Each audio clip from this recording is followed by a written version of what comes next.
आज मैं आपको पढ़ाने वाली हूँ famous Radha concept after meeting concept, जो एसएससी, रेलवे, सीईटी हर एग्जाम के लिए ज़रूरी है। स्टूडेंट्स, इस कंसेप्ट को बहुत से टीचर आफ्टर मीटिंग कंसेप्ट के नाम से पढ़ाते हैं और अभिनय सर ने इसे पॉपुलर राधा कंसेप्ट नाम दिया है। हेलो स्टूडेंट्स, शिवाय स्टडी स्टूडियो चैनल पे आप सभी का स्वागत है। आज हम पढ़ेंगे स्पीड टाइम डिस्टेंस का सबसे इंपॉर्टेंट टॉपिक राधा कंसेप्ट। इस कंसेप्ट से आप मीटिंग टाइम निकाल सकते हो, स्पीड रेशो समझ सकते हो, टोटल डिस्टेंस निकाल सकते हो। अब देखिए राधा कंसेप्ट में क्या है। अब यहाँ मान लीजिए ए पॉइंट है और ये मान लीजिए बी पॉइंट है। ओके, यहाँ से राधा चली और यहाँ से श्याम, और ये मान लीजिए यहाँ पर मीट कर गए। मीटिंग के बाद श्याम ए पॉइंट तक गया और ये राधा भी मीटिंग के बाद बी पॉइंट तक गई। मान लीजिए ये पॉइंट है हमारा सी, ठीक है। तो ए से सी तक हमारा डिस्टेंस हो गया D1 और सी से बी तक हमारा डिस्टेंस हो गया D2, ठीक है। तो अब यहाँ पर जो राधा है, राधा की स्पीड मान लीजिए S1 है और श्याम की स्पीड मान लीजिए S2 है, और इनका मीटिंग टाइम हमारा T कॉमन होगा क्योंकि T सेम होगा, क्योंकि मीटिंग टाइम सेम है। उसके बाद जो इनका टाइम लगेगा वो राधा का मान लीजिए टाइम T1 लगा, श्याम का मान लीजिए यहाँ पर टाइम T2 लगा, ठीक है। तो यहाँ पर S1 स्पीड है और T1 टाइम है, और यहाँ पर S2 स्पीड है और T2 टाइम है।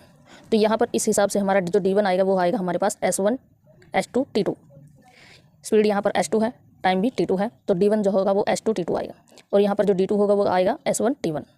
डिस्टेंस क्या होता है, स्पीड इनटू में टाइम, D2 हो जाएगा S1 T1। अब यहाँ पर देखिए मीटिंग टाइम जो है वो सेम होगा। राधा A से C तक गई और श्याम B से C तक गया सेम टाइम में। मीटिंग टाइम हमारा होगा equal to time by Radha A to C is equal to time by Shyam B to C। तो इस मीटिंग टाइम को हम मान लेते हैं टी टाइम। अब ये टी टाइम हमें निकालना है, ओके। और जो यहाँ पर राधा का डिस्टेंस है वो है D1 is equal to S2 T2। तो डिस्टेंस हो गया S2 T2 अपॉन में राधा की स्पीड है S1 अपॉन में S1। ऐसे ही जब हम श्याम का निकालेंगे, यहाँ पर श्याम का डिस्टेंस है D2 यानी कि S1 T1 और स्पीड है S2, तो टाइम हो जाएगा S1 T1 अपॉन में S2। अब इन दोनों को क्या करेंगे, मल्टीप्लाई कर लेंगे। यहाँ पर मल्टीप्लाई करेंगे तो T² इज इक्वल टू आ जाएगा हमारे पास S2 T2 अपॉन में S1 इंटू में S1 T1 अपॉन में S2। अब S2 से S2 कैंसिल, S1 से S1 कैंसिल, तो हमारे पास ये क्या आ गया, T1 इंटू में T2। T² is equal to आ गया T1 इंटू में T2।